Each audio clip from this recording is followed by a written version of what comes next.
lì răng chấm là khi đã đi ngoài cùng hay nằm chỉ là bớ mù đã đi đi sầm lặng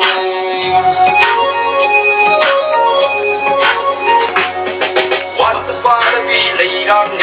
chấm là khi đã đi ngoài cùng hay nằm chỉ là bớ mù đã đi đi sầm lặng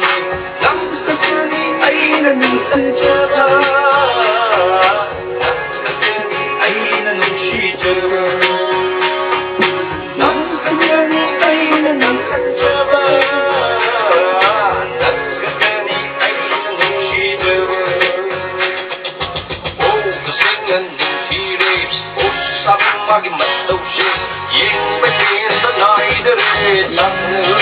nắng sẽ mi áo mà là sinh lần đi ôi sắp mà cái mặt đầu chi yên phải tiền tất này để chắc người nắng sẽ mi áo mà là what the fuck bị lấy làm đi chấm là đi ra bị mai thùng hay nằm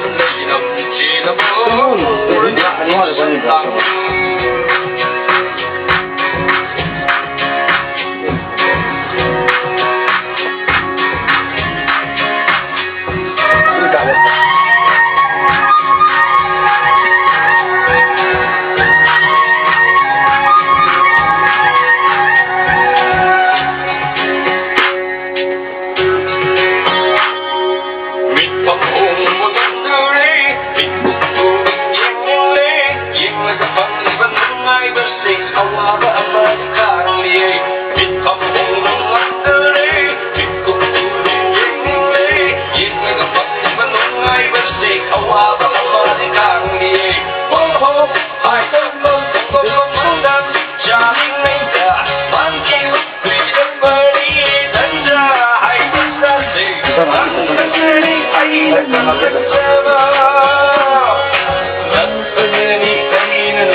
chắc người nắng sẽ đi áo